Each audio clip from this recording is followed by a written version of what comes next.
प्रिय मित्रों, आज हम क्यों शिवलिंग को हम शिव के रूप में पूजते हैं और पहला शिवलिंग कहाँ से आया था, इसकी जानकारी हम आपको देंगे।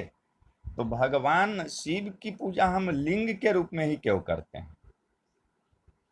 यहाँ तक कि मंदिरों में भी लिंग की ही पूजा होती है और जितने देवी देवता हैं उनके मूर्ति की पूजा होती है, लेकिन भगवान भोलेनाथ की पूजा लिंग रूप में होती है।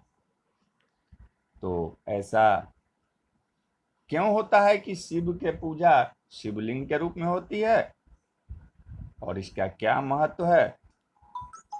दरअसल शिवलिंग को शक्ति और शाक्यता के रूप में पूजा जाता है।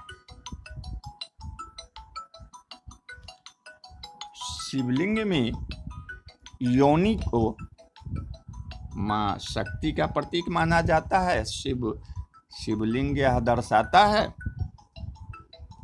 कि पूरा ब्रह्मांड जो है वो पुरुष और महिला के ऊर्जा से बना हुआ है। तो एक लिंग महापुराण में इसकी कथा वर्णित है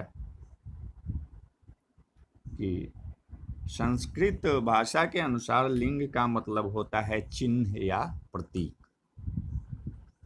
जैसा कि हम सभी जानते हैं कि भगवान भोलेनाथ को, महादेव को देवों के देव, आदि देव भी कहा जाता है। इसका मतलब होता है कि कोई रूप न होना। भगवान शिव अनंत काल और सृजन के प्रतीक हैं। भगवान शिव प्रतीक हैं आत्मा के, जिसके विलय के बाद इंसान परम ब्रह्म को पा लेता है। लिंग महापुराण के अनुसार एक बार भगवान ब्रह्मा और विष्णु के बीच अपनी अपनी श्रेष्ठता को लेकर विवाद हो गया। स्वयं को श्रेष्ठ बताने के लिए दोनों देव ने एक दूसरे का अपमान करना शुरू कर दिया। जब इसका विवाद बहुत अधिक बढ़ गया, तब एक अग्नि के ज्वालाओं से लिपटा हुआ लिंग भगवान ब्रह्मा और भगवान के विष्णु के बीच में आकर स्थापित हो गया। दोनों देव उस लिंग का रहस्य समझ नहीं पा रहे थे। उस अग्नि युक्त लिंग का मुख्य स्रोत का पता लगाने के लिए भगवान ब्रह्मा ने उस लिंग के ऊपर और भगवान विष्णु ने लिंग के नीचे की ओर जाना शुरू किया। हजारों साल तक खोज करने भी उन्हें लिंग के स्रोत का पता नहीं चला और हार कर दोनों देवता फिर वापस आ गए जहां उन्होंने लिंग को देखा था। वहां आने पर उन्हें उस लिंग से ओम का स्वर सुनाई देने लगा।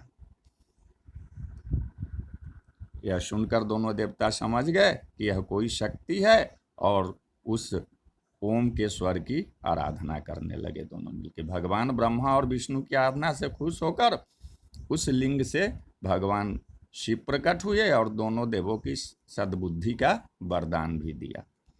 देवों को वरदान देकर भगवान शिव अंतर ध्यान हो गए और एक शिवलिंग के रूप में स्थापित हो गए। लिंग महापुराण के अनुसार वह भगवान शिव का पहला शिवलिंग माना जाता है।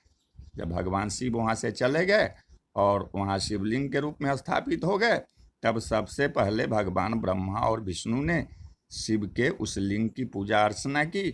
उसी समय से भगवान शिव की लिंग के रूप में पूजा करने की परंपरा अभी तक चली आ रही। लिंग महापुराण के अनुसार भगवान ब्रह्मा ने देव शिल्पी विश्वकर्मा को सभी देवताओं के लिए अलग अलग शिवलिंग का निर्माण करने को कहा था। भगवान ब्रह्मा के कहने पर भगवान विश्वकर्मा ने अलग अलग शिवलिंग बनाकर देवताओं को प्रदान किए। तो बोलिए हर हर महादेव, जय शिव शंभु।